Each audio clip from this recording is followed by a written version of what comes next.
నమస్తే, నేను GVSatyanarayana. మనము ఇప్పుడు ప్రతి ఎపిసోడ్లో ఒక 3 కంపెనీలు రేంజ్ని బట్టి మనం డిస్కస్ చేస్తూ వచ్చినాం.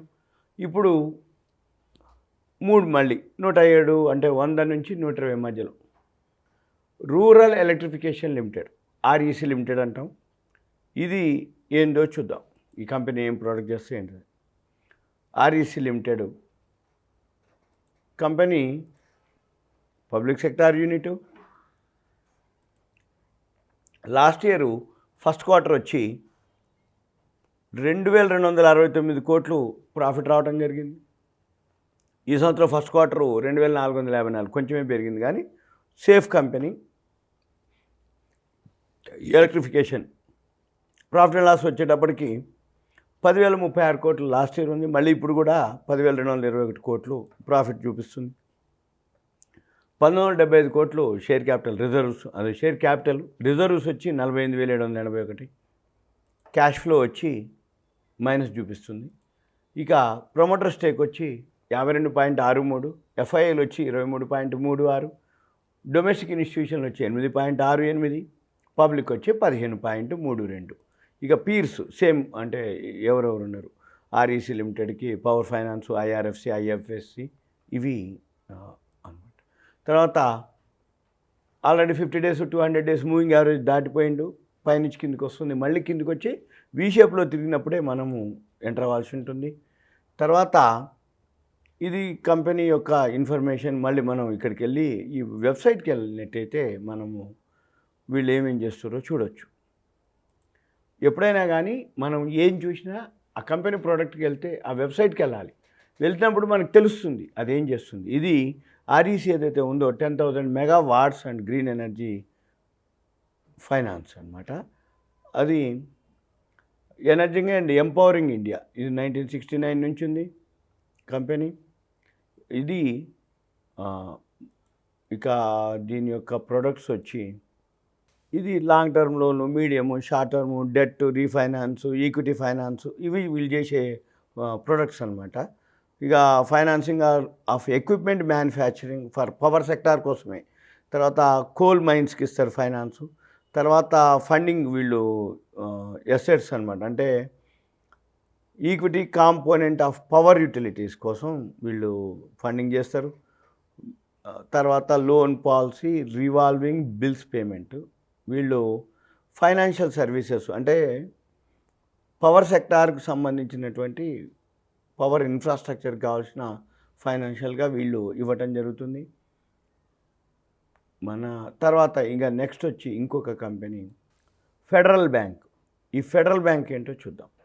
ఫెడరల్ బ్యాంక్ వచ్చి ఇవాళ 120.70 ఉంది. Federal bank last year first quarter వచ్చి 361 కోట్లు రావడం జరిగింది. ఈ సంవత్సరం ఫస్ట్ క్వార్టర్లో 645 కోట్లు రావడం జరిగింది. అంటే నియర్లీ 100% అనుకోండి. 360కి 722, కానీ 645 కోట్లు వచ్చింది. ఇక ఓవరాల్గా 1 ఇయర్కి 2,281 కోట్లు వస్తుంది అనేది TTM, ట్రైలింగ్ ఫర్ 12 months. అంటే రాబోయే మార్చి ఫైనాన్షియల్ ఇయర్ అయిపోయే టైంకి 22, 23 అయిపోయే టైంకి 2,281. లాస్ట్ ఇయర్ వచ్చి 1,996 కోట్లు. ఇక బ్యాలెన్స్ షీట్ వచ్చి 421 కోట్లు షేర్ క్యాపిటల్, రిజర్వ్లు వచ్చి 18,835 కోట్లు. ఇది క్యాష్ ఫ్లో 1,320. ఇక ప్రమోటర్ ఉండరు దీనికి. FIIలు వచ్చి 26.20, DIIలు డొమెస్టిక్ ఇన్స్టిట్యూషన్ మ్యూచువల్ ఫండ్స్ ఎక్కువ ఉన్నాయి 42.12, పబ్లిక్ దగ్గర 31.68. తర్వాత పీర్స్ సేమ్, ఇది ప్రైవేట్ సెక్టార్ బ్యాంకు. ఇది అంటే HDFC, ICICI ఇవన్నీ బ్యాంకులు. ఇక నెక్స్ట్ చార్ట్ వచ్చేటప్పటికి already 50 days 200 days moving average ఎప్పుడో దాటిపోయిండు. ఇప్పుడు 120 దగ్గరలో ఉంది. ఇంకపోతే ఫెడరల్ బ్యాంక్ ఏం చేస్తుంది, సేమ్ ఇక బ్యాంకులకు మాదిరి, మిగతా బ్యాంకుల మాదిరి SBI అకౌంట్లు, లోన్లు. ఇవి ఫెడరల్ బ్యాంక్. ఇది పర్సనల్ లోన్లు, NRIలు, బిజినెస్లు, ఇక మామూలు SBI అకౌంట్లు, కరెంట్ అకౌంట్లు, గోల్డ్ లోన్లు, కార్ లోన్లు, హౌసింగ్ లోన్లు, ప్రాపర్టీ లోన్లు. ఇది ఇన్సూరెన్స్, వెల్త్, హెల్త్, ఇక క్రెడిట్ కార్డులు, డెబిట్ కార్డులు. ఇవి ఇక సింపుల్గా అన్ని బ్యాంకులు చేసినట్టే ఇది కూడా బ్యాంకింగ్ సర్వీస్ చేస్తుంది. ఇది చూడవచ్చు ఫెడరల్ బ్యాంకు. ఇక తర్వాత మనము ఇంకొక స్క్రిప్పు ఆర్బిఎల్ బ్యాంకు సేమ్ మళ్ళీ ఇది కూడా బ్యాంకే. ఆర్బిఎల్ బ్యాంకు ఇది 121లో ఉంది. ఈ ఆర్బిఎల్ బ్యాంక్ వచ్చి రిజల్ట్స్ ఎలా ఉన్నాయో ఒకసారి చూద్దాం. ఆర్బిఎల్ బ్యాంక్ వచ్చి లాస్ట్ ఇయర్ ఫస్ట్ క్వార్టరు మైనస్లో ఉంది, 462 కోట్లు. ఈసారి టర్న్ అరౌండ్ అయిండు, 209 కోట్లు ప్రాఫిట్లోకి వస్తుండు. అంటే 262 ప్రాఫిట్లోకి వచ్చింది, 209 కోట్లు. అంటే సంవత్సరానికి ఎంత అవుతుంది? 832 కోట్లు. అయితే లాస్ట్ ఇయర్ మైనస్లో ఉంది, 166 కోట్లు. ఆర్బిఎల్ బ్యాంకు ఇప్పుడు ఉన్న వాటిల్లో ఓకే. ఎందుకు అంటే -166 నుంచి 836 కోట్లు ప్రాఫిట్లోకి పోతుంది. అయితే టీటీఎం మాత్రం 505. ఆ లెక్కనేసినా కూడా టర్న్ అరౌండ్ అనమాట ఇది. ఏది? RBL bank. బ్యాలెన్స్ షీట్ వచ్చేటప్పటికి 600 కోట్లు ఈక్విటీకి ఉంది. రిజర్వ్లు వచ్చి 11,931 కోట్లు. క్యాష్ ఫ్లో ఓకే, 6,076 చూపిస్తుంది. ఇన్వెస్టర్స్ అంటే ఎఫ్ఐఐలు 28.50, డిఐలు వచ్చి 11.64, గవర్నమెంట్ వచ్చి ఓన్లీ 0.36, పబ్లిక్ దగ్గర ఎక్కువ ఉంది 59.50. ఇక peers same, HDFC bank, ICICI bank, ఇవి బ్యాంకులు అనమాట.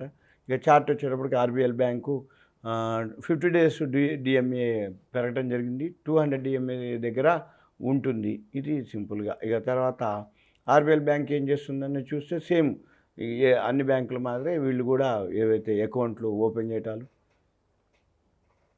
డిజిటల్ అకౌంట్లు, క్రెడిట్ కార్డ్స్, సేమ్ ఎన్ఆర్ఐ డిపాజిట్లు, డిజిటల్ సేవింగ్స్ అకౌంట్లు, ఫిక్స్డ్ డిపాజిట్లు, ఇవి సింపుల్గా జనరల్గా ఎక్కడ జరిగినా ఇంక ఇవే. ఎస్బీఐ అకౌంట్లు, కరెంట్ అకౌంట్లు, లోన్లు, హౌసింగ్ లోన్లు, శాలరీ అకౌంట్లు, బిజినెస్ లోన్లు, అగ్రికల్చర్ బిజినెస్ లోన్లు, ఇన్వెస్ట్మెంట్ సర్వీసెస్, ఇన్సూరెన్స్లు, పర్సనల్ లోన్లు, మ్యూచువల్ ఫండ్స్, సింపుల్గా ఇవే. జనరల్గా ఏ బ్యాంక్ చేసినా ఇదే పని, ఇది కూడా చేసేది అదే.